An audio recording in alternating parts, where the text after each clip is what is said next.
Let's begin. The Tampa Bay Buccaneers and the Tampa Sports Authority, the owners of Raymond James Stadium, have come to an agreement to upgrade Raymond James Stadium with renovations to exceed $100 million. The Tampa Sports Authority will contribute $28.8 million to the upgrade. The first stage of renovations will be completed by the beginning of the 2016 season with the installation of high-definition video boards at each end of the stadium, as well as the 4 in each corner of the lower bowl. High-definition ribbon boards will ring the stadium at the suite level. The first phase will also include an upgraded sound system, concession upgrades, as well as upgrades to the luxury suites. The second stage of renovations will be complete by the start of the 2017 season.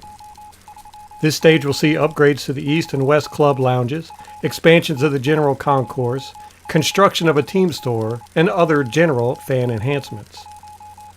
The Tampa Sports Authority will receive a 67-33 split of revenue profits in favor of the TSA under the new agreement, instead of the current 50-50 split. After being released to make room for a new linebacker at the beginning of the week, safety Kamario McFadden has been signed again to the practice squad. The Buccaneers released defensive back Akeem Davis from the practice squad to make room for McFadden. This is McFadden's third time signing with the Buccaneers this year, having been waived twice before. This is the 202nd team transaction for the 2015 season.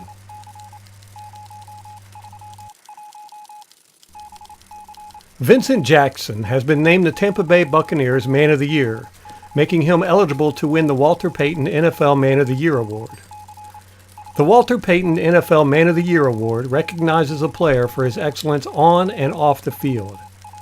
This is Jackson's third year in a row to win the award by the Buccaneers. The only Buccaneer to ever win the Walter Payton NFL Man of the Year award was linebacker Derrick Brooks in 2000. Quan Alexander has been handed a 4-game suspension by the league for violating the league's drug policy. It has been claimed that Alexander was found with performance-enhancing drugs in his system during a drug test back in the summer.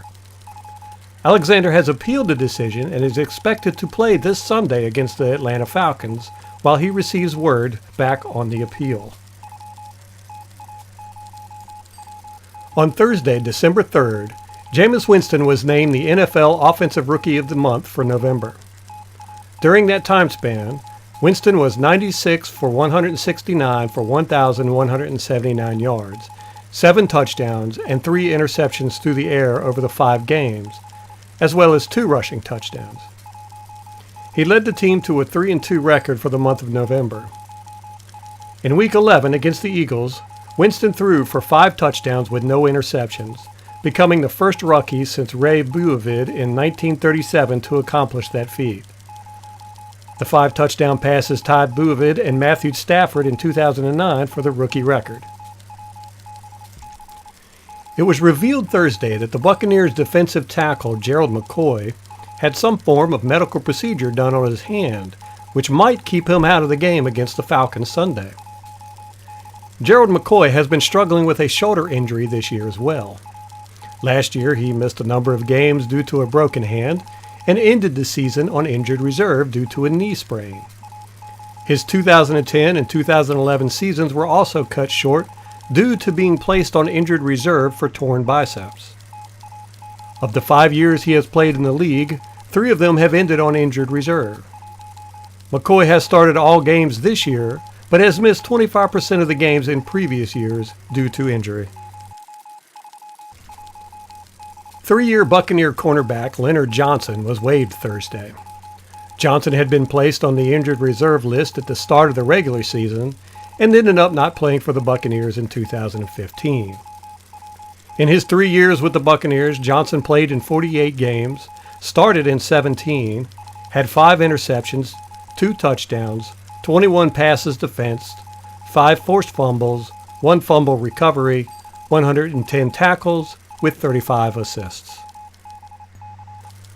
Doug Williams, the Buccaneers quarterback from 1978 to 1982, will be inducted into the Buccaneers Ring of Honor this Sunday during halftime of the Atlanta Falcons game. Williams still holds Buccaneer quarterback records, even though he was the passer in a less friendlier league to quarterbacks. Williams retains the single-game record for yardage with 486 against the Vikings on November 16, 1980. Williams also had 4 300-yard passing games in both 1980 and 1981, which no other signal caller for the Buccaneers has done since. Williams will be the second Buccaneer placed into the Ring of Honor this year and the 8th player ever. Mike Alstott was inducted into the Ring of Honor on October 4th of this year. Other inductees in the past include Leroy Selman, John McKay, Jimmy Giles, Paul Gruber, Warren Sapp, and Derek Brooks. This has been the Buccaneers Observer with Buccaneers News. Don't forget to like and subscribe.